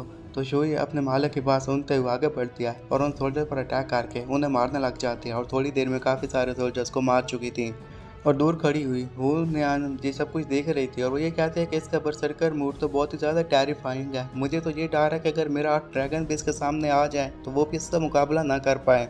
जबकि वहाँ पर खड़ा हुआ लिंक काफ़ी ज़्यादा खुश हो गया था और वो यही कहता है कि ये तो मेरे लिए ग्रेट सरप्राइज़ था क्योंकि मैंने इसके बरसर्कर मूड को भी आज चेक कर लिया। और फिर वो शुई को ये कहता है कि शुई हमें जल्द से जल्द इस बैटल को फिनिश करना होगा, बस तुम जल्द से जल्द अपने काम पर लग जाओ और इन सभी को यहाँ पर मार दो। अब फिर शुई देख रही थी कि काफ़ी सारे स्केलेटन फिर उनकी तरफ आगे बढ़ रहे थे। ये देखते साथ ही फिर शुई उन पर अटैक करने के लिए तैयार हो जाती है और अपनी पावर का यूज़ करके उन पर अटैक करने लग गई थी। और उनमें जो स्केलेटन ऑफिसर था उसका सर बहुत ही टफ हुआ करता था। और दूर खड़ी हुई हुआन ये सब कुछ देख रही थी। हुनियान ये सब कुछ देखने के बाद ये कहते कि मुझे यकीन नहीं आ रहा कि इस ज़ोंबी ने उसे एक ही सेकंड में मार दिया। ये तो और भी ज़्यादा खतरनाक होती जा रही है। अगर ये एग्जामिनेशन में पार्टिसिपेट करते हैं तो ये top level guardian spirit academy में आराम से जा सकते हैं। और वो फिर भी अपने मन में ये कहते हैं कि मैं भी यहाँ पर आराम से गिव अप नहीं कर सकती, मुझे भी जाकर ट्राई तो करना ही होगा। फिर वो आगे बढ़ता है, यहाँ पर जितने भी स्केलेटन पड़े हुए थे उन स्केलेटन की एक ही खोपड़ी उठाकर ये कहने लग गया था कि यहाँ पर कोई भी अच्छी चीज़ नहीं मिली। हमने इतने सारे स्केलेटन सोल्जर को डिस्ट्रॉय किया है, कुछ ना कुछ तो हमें यहाँ पर मिलना ही चाहिए था। और फिर वो उस खोपड़ी को उठाकर साइड पर फेंक देता है और ये कहता है कि ऐसे यहाँ पर चीज़ों को ढूंढना और इसमें से अपने लिए चीज़ों को निकालना काफ़ी मुश्किल काम है। इसके लिए भी हमारे पास ऑटो पिकअप सिस्टम होना चाहिए था जो कि हमारी मदद कर सकता। कि तभी सिस्टम पर उसे ये दिखाई देने लग जाता है कि उसने होस्ट की करंट नीड्स को डिटेक्ट कर लिया है, मतलब है कि उसके पास ऑटो पिक सिस्टम आ चुका था। लेकिन ऑटो पिकअप सिस्टम के लिए उसे रैंक 2 लेवल 1 का होना ज़रूरी था। और ये सारी बातें देखने के साथ लिंग हैरान हो जाता है और कहता है कि यहाँ पर क्या बकवास चल रही है। तुम्हें तो पता ही है कि मैं सिर्फ लेवल 1 रैंक 1 लेवल 3 का बंदा हूँ, यहाँ पर पहुँचना तो मेरे लिए काफ़ी मुश्किल काम है। इसका मतलब है कि मुझे ऑटो पिकअप सिस्टम नहीं मिलेगा।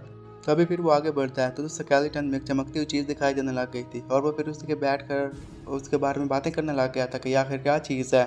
जैसे ही वो हड्डियों को हटाता है तो उसके ऊपर एक छोटी सी हड्डी दिखाई दे रही थी जो कि एक फ्लॉलेस बोन थी। और फिर वो फ्लॉलेस बोन को उठा लेता है और ये कहता है कि यही वो बोन है जो कि शुई की मदद कर सकते ताकि वो नेक्स्ट स्टेज पर पहुंच सके और एवोल्यूट कर सके। और वो इसलिए भी काफ़ी ज़्यादा खुश था कि उसे ये फ्लॉलेस बोन इतनी आसानी से मिल गई थी। और वो ये कहते हैं कि लगता है कि लक मेरे साथ है तो अब मुझे कोई भी चीज़ तरक्की करने से नहीं रोक सकती।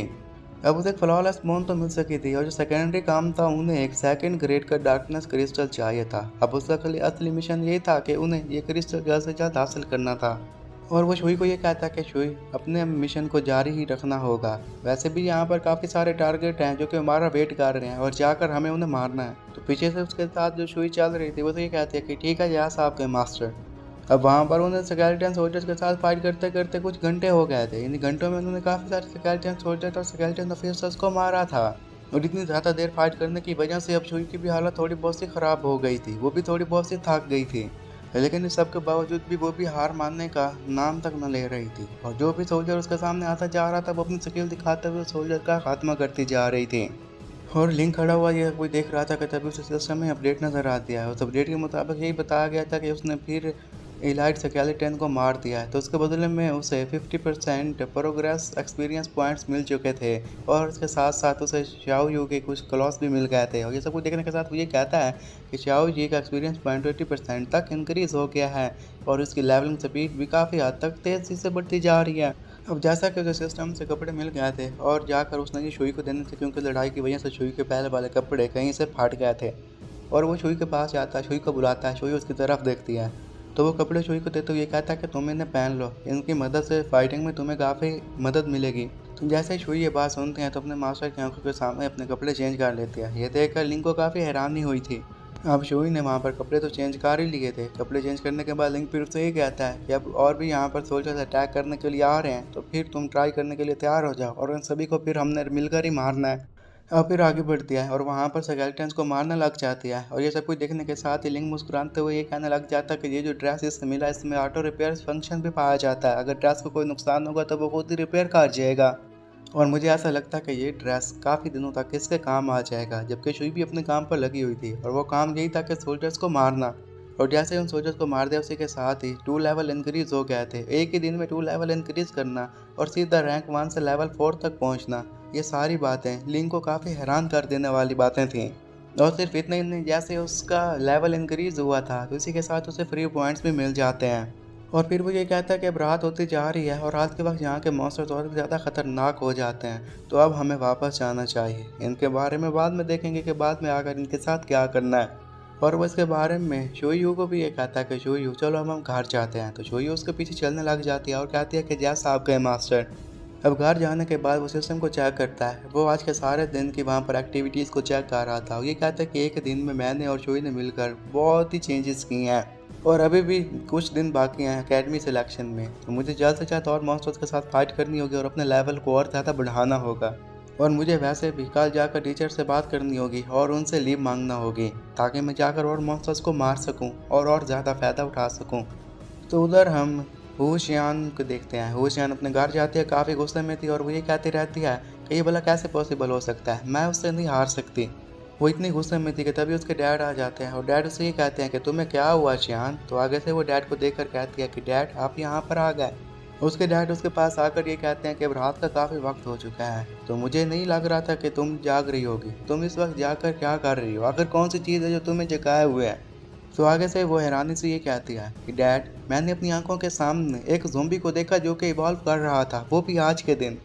ये सुनने के साथ ही वो के डैड भी काफ़ी हैरान हो जाते हैं और कहते हैं कि तुम्हें ज़रूर कोई गलत फहमी होगी। भला एक ज़ोंबी कैसे इवॉल्व कर सकता है, क्योंकि ज़ोंबी इवॉल्व नहीं कर सकते।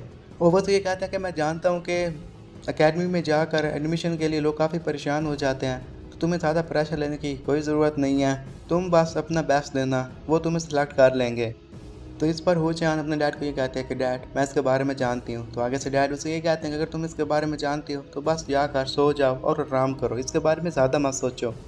फिर हम 3 दिन के बाद का सीन देखते हैं, और वहाँ पर लिंक काफ़ी खुश खड़ा हुआ था। वो ये कहता है कि आज का दिन ही है जिसमें एकेडमी सिलेक्शन में हो जाएगी। आज एकेडमी सिलेक्शन डे है। और फिर हम सेंटर ऑफ त्यान हुई सिटी मेयर मैंशन को देखते हैं, वो भी टेक्नोलॉजी से काफ़ी लेस था। और वहाँ पर जितनी भी शिप्स थी जो भी सुपीरियर अकेडमीज में पाई जाती थी, वो सारी की सारी एयर शिप्स काफ़ी अमेजिंग थी। और जो भी स्टूडेंट उसे देखता जा रहा था काफ़ी ज़्यादा हैरान होता जा रहा था। और तभी एक बूढ़ा सा बंदा वहाँ पर अपेयर होता है जिसका नाम था शैंग, और वो मेयर था। वो ये कहता है कि तुम सभी लोग यहाँ पर आ गए और सभी लोग काफ़ी वेट कर रहे होगे। और वो सभी लोगों को वेलकम कर रहा था जो कि ट्रायल में आकर बाकी लोगों को नोटिस करने वाले थे, और अलग अलग अकेडमी से वो रिप्रेजेंटेटिव्स थे। उनके लेवल काफ़ी हाई थे। जैसा कि उनमें से पहला बंदा आता है, उसका नाम था लू फेंग, और वो रैंक 7 लेवल 8 का स्टूडेंट था। और वो भी यहाँ पर एकेडमी की सिलेक्शन ट्रायल के लिए आया हुआ था। और वहाँ पर एक और लड़का जो कि बाईहू एकेडमी से बिलोंग करता था, उसका नाम था बाय तोंग, उसका रैंक 7 लेवल 7 था, वो भी वहाँ पर आया हुआ था। शैंग जैसे उन लोगों को देखता है तो उन्हें ये कहना लग जाता है कि तुम सभी लोग यहाँ पर आए तो मुझे लगता है कि ज़रूर तुम लोगों को ट्रैवलिंग में काफ़ी दिक्कत हुई होगी, तुम इन सब की वजह से काफ़ी थक गए होगे। कि तभी इतने में वहाँ पर एक और लड़की आ जाती है जो कि शुआन वो अकेडमी से बिलोंग करती थी और उसका नाम था हू लिंग। उसका रैंक 7 था और 11 भी 7 था। वो भी कहती है कि आपसे मिलकर काफ़ी खुशी हुई मेयर शेंग। और ये सभी के सभी लोग यहाँ पर आकर स्टूडेंट्स को देखने वाले थे कि उनमें क्या क्या एबिलिटीज़ पाई जाती हैं। इन सभी स्टूडेंट्स को देखने के साथ फिर मेयर काफ़ी खुश हो जाते हैं और मेयर शेंग उन सभी को यही कहते हैं कि आप सभी से मिलकर मुझे काफ़ी खुशी हुई। उन सभी का फोकस एक लड़की पर था, उसका नाम था हो चियान। और उसके बारे में मेयर भी यही बता रहे थे कि फिलहाल सभी लोगों की नज़र हो चियान पर ही है क्योंकि वो एक जीनियस लड़की है और ऊपर से वो यंग भी है, तो यंगस्टर के सारी तवज्जो उसी पर ही होगी। और इतने में वहाँ पर एक और भी लड़की आ जाती है जो कि गार्डियन सुपीरियर एकेडमी से बिलोंग करती थी और उसका नाम था होंग चियो। उसका रैंक 7 था और लेवल 8 था। वो भी कहती है कि हम भी ये सब कुछ देखने के लिए काफ़ी एक्साइटेड हैं। तो आगे से मेयर ये कहते हैं कि ठीक है, अब हमें एकेडमी जाना चाहिए और वहाँ पर ट्रायल को देखना होगा। और फिर हमें ग्राउंड में देखते हैं जहाँ पर एग्जामिनेशन फील्ड लगी हुई थी और वहाँ पर हर जगह जगह से लोग एग्जामिनेशन के लिए आए हुए थे और वो लोग काफ़ी ज़्यादा एक्साइटेड थे। और वहाँ पर हम चैन को भी देखते हैं। चैन सिर्फ ये लिंक को ही तलाश कर रहा था क्योंकि उसे ये लिंक कहीं भी नज़र नहीं आ रहा था और उसे देखकर काफ़ी ज़्यादा परेशान हो जाता है। वो ये कहता है कि क्या ये लिंक ने ऑलरेडी गिव अप कर दिया, मुझे नहीं लगा था कि ये लिंक गिव अप करेगा।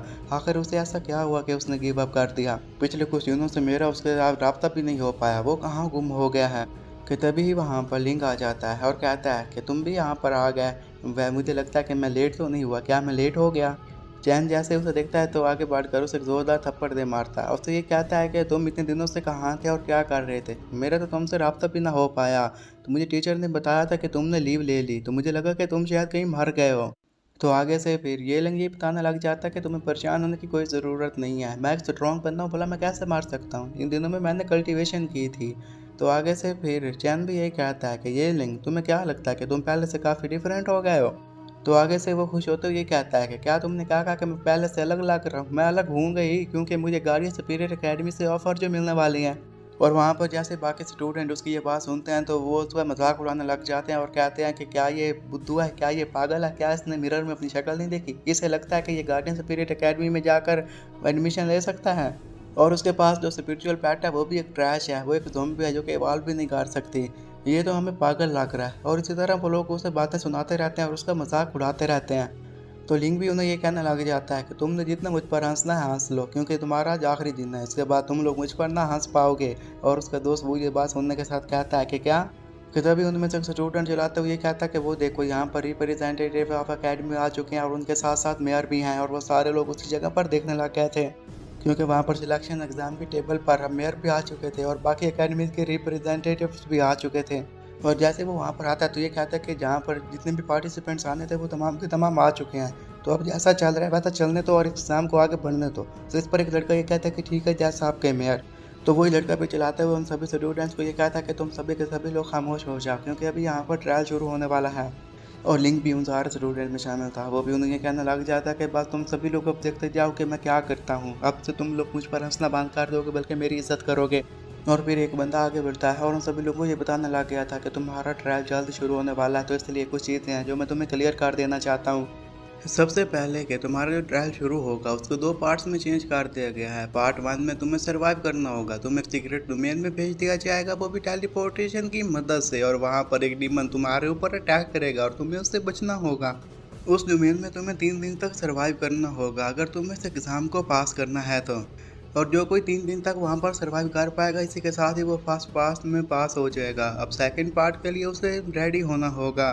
और पार्ट 2 के बाद ही ट्रायल कॉम्बैट होगा जिसमें स्टूडेंट्स को ग्रुप्स में चेंज कर दिया जाएगा। जो विनर्स होंगे उन्हें अगले राउंड में भेज दिया जाएगा और जो हार जाएंगे उन्हें करस्पॉन्डिंग ग्रुप्स में ही रखा जाएगा।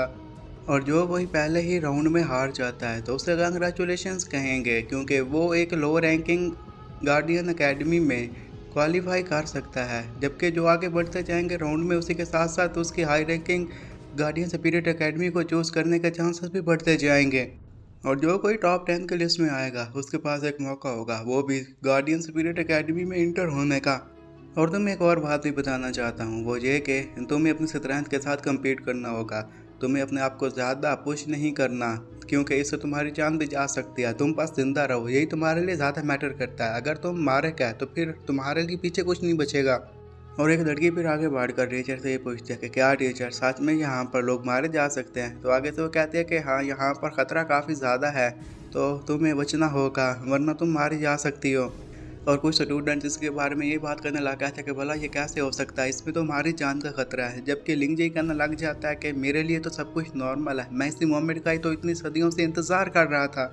और उसके सामने सिस्टम में एक नया मिशन अपडेट हो जाता है। उस मिशन में से ये बताया जाता है कि अगर तुमने फास्ट ट्रायल को पास कर लिया, उसी के साथ ही तुम्हें 3 स्पिरिचुअल पावर क्रिस्टल की पावर दी जाएगी। जैसे ही वो इस नई अपडेट और मिशन के बारे में देखता है तो उसके होश उड़ जाते हैं, क्योंकि ये काफ़ी बड़ा इनाम था। वो ये कहता है कि यहाँ पर रैंक मैन का डेमोनिक बीस्ट पाया जाता है, तो मेरी डोमेन में इस रैंक का बीस्ट का होना मेरे लिए काफ़ी खुशैन बात है और मेरे लिए काफ़ी आसान होगा।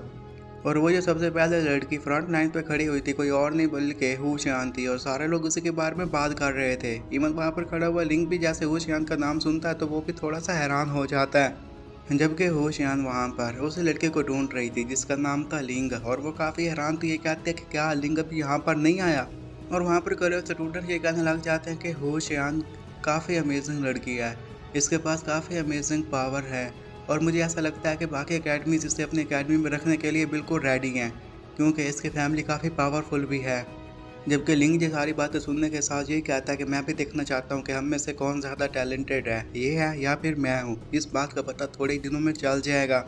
तभी उन्हें फिर स्क्रीन पर ये शो होने लग जाता है कि तुम्हारा सिलेक्शन एग्ज़ाम अब से शुरू होता है, और वह सारे स्टूडेंट उसी पर फोकस करने लग गए थे।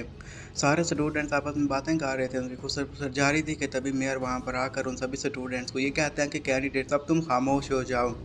वो अपनी पावर का यूज़ करते हुए वहाँ पर एक गेट बना देता है और ये कहता है कि सीक्रेट रैम का गेट ओपन हो चुका है, अब तुम भी स्टूडेंट्स को इनकी मदद से आगे जाना होगा और तुम दूसरी दुनिया में पहुँच जाओगे। और तुम्हारे फर्स्ट स्टेज का एग्ज़ाम अब ऑफिशियली स्टार्ट होता है। तुम्हें अब आगे बढ़ना है, इस गेट में एंटर होना है, वहाँ पर जाकर मॉन्स्टर के साथ लड़ना है, खुद को सर्वाइव करवाना है और आगे बढ़ना है। और वो उन सभी स्टूडेंट्स को भी ये कहने लग जाता है कि तुम्हें सीक्रेट रैम में आगे बढ़ना होगा, इतना जल्दी हो सके उतना जल्दी, और अपने लिए बेस्ट पोजीशन को चूज़ कर लो।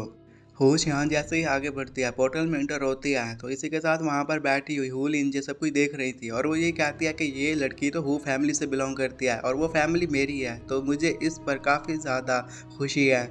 लेकिन वहाँ पर बैठे हुए कुछ रिप्रेजेंटेटिव्स आखिरी स्टूडेंट के बारे में भी बात करने लग जाते हैं, और वो ये कहते हैं कि जो स्टूडेंट लास्ट में इंटर हुआ था वो भी काफ़ी ज़्यादा इंटरेस्टिंग दिख रहा था, और वो कोई और नहीं बल्कि लिंग है।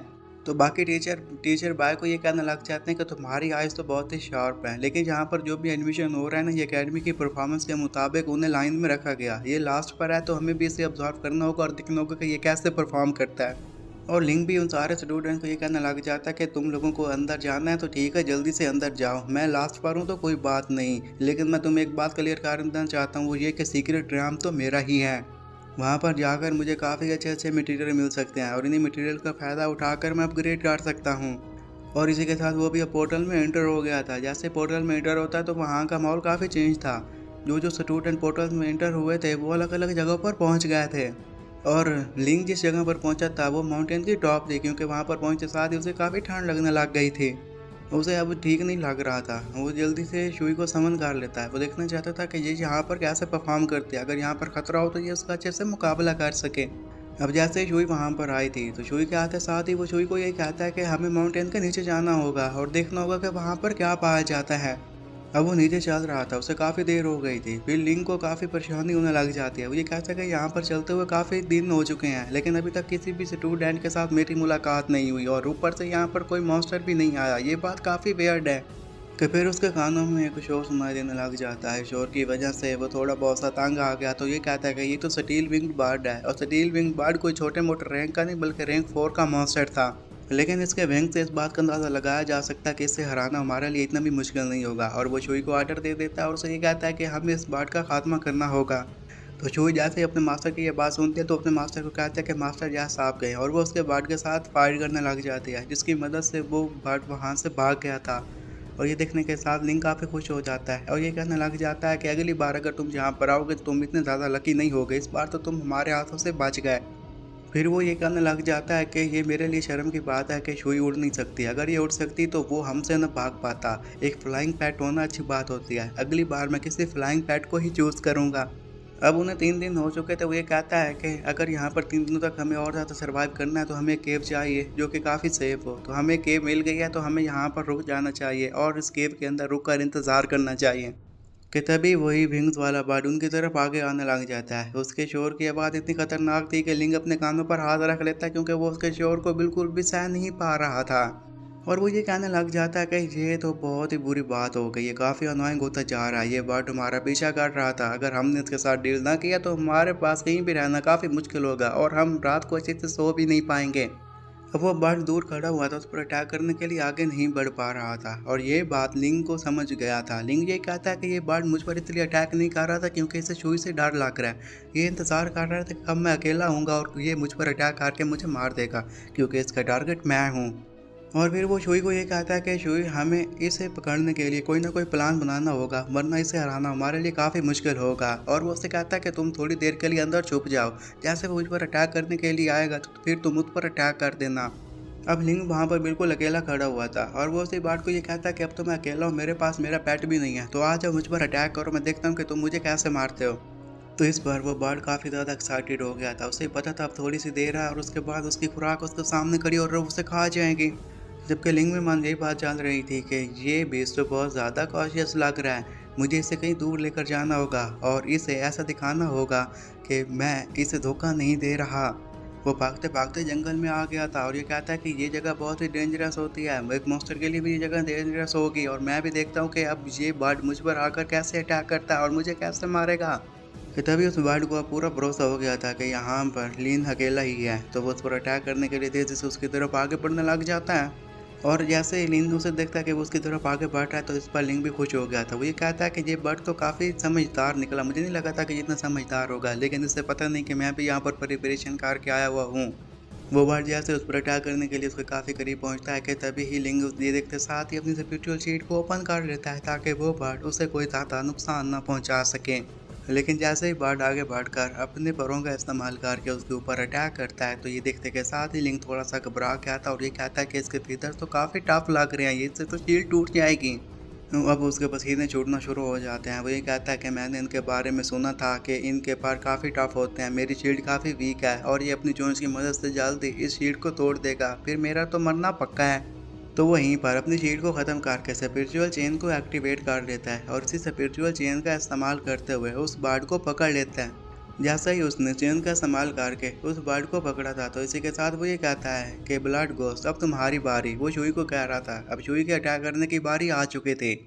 शुई जैसे ये बात सुनते हैं उसी के साथ ही बाहर आ जाती है ताकि वो जल्दी से आगे जाकर अपने मास्टर की जान को बचा सके और उस मास्टर को मार सके।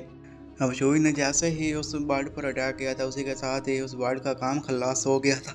उसका काम खत्म फिनिश होने के बाद ही लिंग उसके पास आता है और ये कहता है कि तुम अब बिल्कुल भी उड़ नहीं सकोगे और मैं भी देखता हूँ कि आखिर तुम में ऐसा कौन सा मटेरियल मिलेगा जो कि एवोल्यूशन में काम आ सकेगा।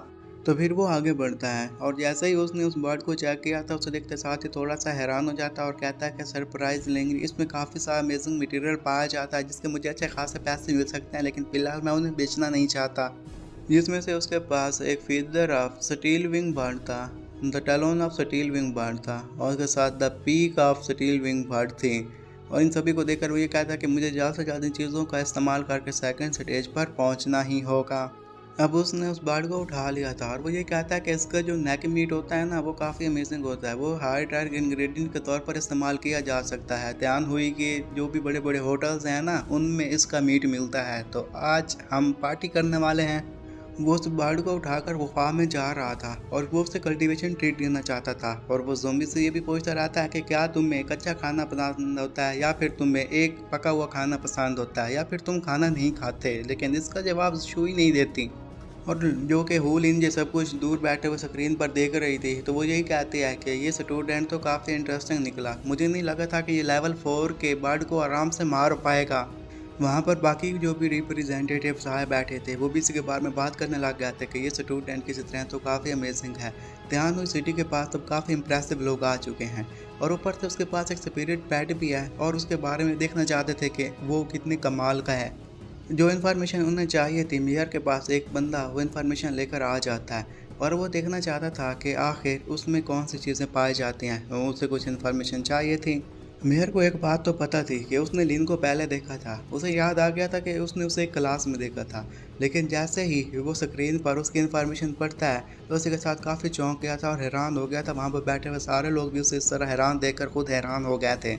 क्योंकि उसके पास जो स्पिरिट पैट पाया जाता था वो कोई और नहीं बल्कि एक ज़ॉम्बी था। ये बात उनके लिए काफ़ी हैरानी की थी, क्योंकि उन्होंने इससे पहले ऐसा ज़ॉम्बी कभी नहीं देखा था जो कि इवॉल्व कर सकें। वो सारे के सारे लोग हैरानी से अपनी सीट्स पर खड़े हो जाते हैं और यही कहते हैं कि क्या आप क्या कह रहे हैं कि एक ज़ॉम्बी, ये भला कैसे पॉसिबल हो सकता है? ये इम्पॉसिबल है, एक ज़ॉम्बी इवॉल्व नहीं कर सकता। और इसके साथ साथ उनकी परेशानी में और भी ज़्यादा इजाफा होता जाता है। उन लोगों को समझ में नहीं आ रहा था कि आखिर यहाँ पर क्या चल रहा है। फिर बायतोंग यही कहता है कि अगर ऐसा है ही सही, वो इवॉल्व कर भी रहा है, तो ये काफ़ी इंटरेस्टिंग होने वाला है। अब आगे देखते हैं कि आगे क्या होता है। और वो सारे लोग यही बात करने लग गए थे कि अगर ये एग्ज़ाम को अच्छे से पास करता रहता है तो फिर हम इसे अपनी अकेडमी में रखने के लिए बिल्कुल तैयार हैं। वो शुई के साथ काफ़ी खुश दिखाई दे रहा था। और दूसरी तरफ हम लियो वो को देखते हैं जो कि एक पैथॉन के पास बैठा हुआ था। उसने अपने ऊपर एक ऐसा सेंट लगाया हुआ था जिसकी वजह से वहाँ पर कोई और बंदा भटक भी नहीं सकता था। और ये सब कुछ देखने के साथ वो मन ही मन में यही कह रहा था कि यहाँ पर तो कोई और पावरफुल क्रिएचर्स आ ही नहीं सकते, क्योंकि उन्हें पैथॉन से काफ़ी डर लगेगा और मैं यहाँ पर 3 दिन तक आराम से गुजारूंगा। और यही पैथॉन उसका पैट था और इसी पैट का इस्तेमाल करके वो वहाँ पर सर्वाइव करना चाह रहा था। और वो नीचे जंगल की तरफ देख रहा था और ये कहता कि रात का वक्त हो चुका है, ये बहुत ही डेंजरस टाइम होता है, लेकिन इसी वक्त मेरी पावरफुल मैजिक भी काफ़ी काम आता है। मेरे पास जो क्रिएचर्स हैं ये रात के वक्त ज़्यादा असरअंदाज होते हैं। और वो नीचे बैठे हुए लिंक को देख रहा था जिसने वहाँ पर आग जलाई हुई थी और आग का धुआं उससे दूर बैठे हुए दिखाई दे रहा था। और ये कहता है क्या ये पागल है, ये क्या ये खुद को मारना चाहता है? और लिंग वहाँ पर बैठा हुआ ये कहता है कि शिव से फिर तुम नहीं खा रही तो ठीक है, फिर तुम यहाँ पर आराम से खड़ी होकर मुझे देखती रहो कि मैं इसे कैसे खाता हूँ। और वो फिर उसकी गर्दन खाने लग गया था। गर्दन खाने की वजह से उसे काफ़ी मज़ा आ रहा था, वो काफ़ी खुश हो गया था। वो ये कहता है कि इसकी नेक तो चिकन चैक से भी काफ़ी मज़ेदार है। इससे ना सिर्फ मेरे इंग्रेडिएंट्स का एक्सीलेंट लेवल तक जाएगा बल्कि मुझे खाकर और भी ज़्यादा मज़ा आ रहा है। ये तो बहुत ही ज़्यादा टेस्टी और डिलीशियस है। मुझे नहीं लगा था कि मैं कभी ऐसा खाना खा पाऊँगा। वो उसी तरह वहाँ पर बैठा हुआ खाना खाया जा रहा था कि तभी साइड से कुछ आवाज़ें सुनाई देने लग जाती हैं और इसके बारे में शो ये कहने लग जाती है, मुझे लगता है कि ऐसा यहाँ पर कोई आ रहा है। और वो एक वुल्फ था। वुल्फ को देखते साथ ही लिंग ये कहता कि मैं बस तुम्हारा ही वेट कर रहा था, मेरी रात अच्छे से नहीं गुजर पा रही थी तो सोचा तो यहाँ पर किसी के साथ फाइट कर रहा हूँ, अब आएगा ना असली मज़ा। और इसी के साथ डीमन वुल्फ किंग के रैंक के बारे में बताया जाता है। वो रैंक 1 और लेवल 7 का एक डीमन वुल्फ किंग था। उसे देखने के साथ वो ये कहता है कि ये तो लेवल 7 का एक डीमन वुल्फ है, तो इसलिए मैं इसे अंडर एस्टिमेट नहीं कर सकता। तुम इस पर अटैक करना होगा शुई, सारी मेरी उम्मीदें तुम्ही से हैं। फिर क्या, शुई उस पर अटैक करने के लिए आगे बढ़ गया तो वो वुल्फ डीमन किंग उसके अटैक से बच गया था। उसका असली टारगेट कोई और नहीं बल्कि लिंक था। तो वो लिंक की तरफ जैसे अटैक करने के लिए आगे बढ़ता है तो ये देखने के साथ लिंक के होश उड़ गए थे और वो ये कहता है कि शुई यहाँ पर आकर मेरी जान बचाओ। अब जैसे वो डीमन वुल्फ किंग लिंक को खाने वाला था कि तभी शुई आगे आ जाती है और वो उसके मुंह को अपने दोनों हाथों से पकड़ लेती है। कि इतने में वहाँ पर और भी वुल्फ वगैरह आ गए थे, वो भी अटैक करने के लिए जैसे लिंक की तरफ आगे बढ़ते हैं तो शुई ये देखते साथ ही अपनी स्किल्स दिखाते हुए उन डीमन वुल्फ पर अटैक करने लग जाती है और कोई भी डीमन वुल्फ लिंक के करीब तक नहीं जा पाता। वो उसे ये कहने लग जाता है कि तुम्हारी स्किल जो है ना ये टेरिफाइंग और ऑसम है, लेकिन इसके बावजूद भी तुम्हारी स्ट्रेंथ में काफ़ी ज़्यादा गैप है। ये सब कुछ इसलिए है क्योंकि तुम्हारा रैंक 1 और लेवल 9 है, तो इसलिए मैं ये बात अच्छे से समझ सकता हूँ। और फिर शुई जैसे वुल्फ दोबारा अटैक करने के लिए आगे बढ़ता है तो शुई उस पर अटैक करके उसे वहीं पर मार देती है। अब वो डीमन वुल्फ मारा जा चुका था तो ये देखते साथ ही लिंग जई कहता है कि मुझे जाकर इसे चेक करना होगा कि इसमें से कौन सी हमें चीज़ें मिल सकती हैं। फिर वो आगे बढ़कर जैसे उस वुल्फ को चेक करता है उसमें से उससे डार्क ब्लड एसेंस मिला था और इसके साथ हार्ट ऑफ डीमन वुल्फ भी उसके पास ही था। और ये सारी चीज़ें लेने के साथ वो शुई को ये कहता है कि शुई इसकी वजह से तो तुम जल्द ही इवॉल्व कर सकोगी। और वो लोग जो कि वैनियों के हाल में स्क्रीन पर ये सब कुछ देख रहे थे वो लोग इसी के बारे में बातें करने लग जाते हैं कि हमने ये लिंक का नाम क्यों नहीं सुना, हमने नोटिस क्यों नहीं किया कि इतना पावरफुल है। और उसका टीचर भी वहीं पर खड़ा हुआ था, वो भी ये कहने लग जाता है कि ये लिंक का मैंने भी नाम कहीं तो सुन रखा है, क्या ये वही लड़का नहीं है जिसने एक ज़ॉम्बी के साथ कॉन्ट्रैक्ट साइन किया था? आखिर उसके साथ क्या हुआ, क्या उसके पास ये वही स्पिरिचुअल पेट है जो कि एक ज़ॉम्बी था? और फिर कोई स्टूडेंट्स की उन पर नज़र पड़ जाती है जिनके ऊपर अटैक हुआ था तो वो काफ़ी इंजर्ड हो गए थे।